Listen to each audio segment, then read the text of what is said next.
আজকে পমফ্রেট মাছের ঝাল হচ্ছে, যার জন্য পমফ্রেট মাছটাকে নুন হলুদ মাখিয়ে রাখা আছে। এদিকে কড়াইয়ে তেল গরম করতে দেওয়া হয়েছে, এতে অল্প করে আমি নুন আর একটু হলুদ দিয়ে দিলাম।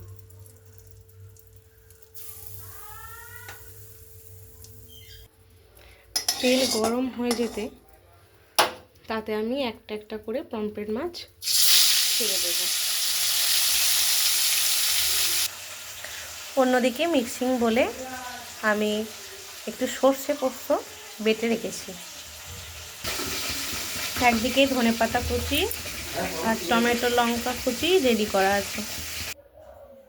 মাছগুলো একে একে ফ্রাই করে নেওয়া হলো। এরপর কড়াইয়ে দিয়ে দিলাম কালো জিরে। কালো জিরেটা হালকা নেড়ে তাতে দিয়ে দিলাম টমেটো আর কাঁচা লঙ্কা।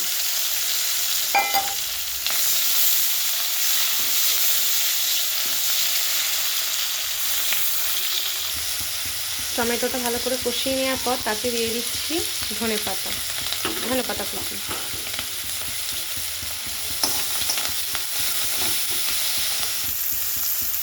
হলুদ গুঁড়ো, পরিমাণ মতো নুন, অল্প 2-4টে চিনি। মশলাটা ভালো করে কষিয়ে নিচ্ছি। কষানো হয়ে গেলে এতে দিয়ে দিচ্ছি সর্ষে পোস্তটা, যেটা বেটে রেখেছিলাম। দিয়েতে ঈষৎ জল ঢেলে দিলাম যাতে মশলাটা না লেগে যায় কড়াইয়ে। কারিটা ফুটে গেলে একে একে এতে দিয়ে দেবো মাছগুলো।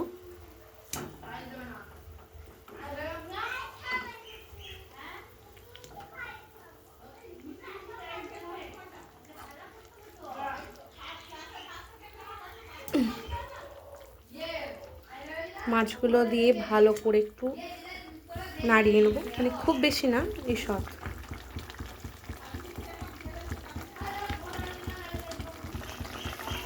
আমার হয়ে গেল রেডি পমফ্রেট মাছের ঝাল। কেমন হয়েছে একটু সবাই বলবেন। রেডি হয়ে গেল পমফ্রেট মাছের ঝাল।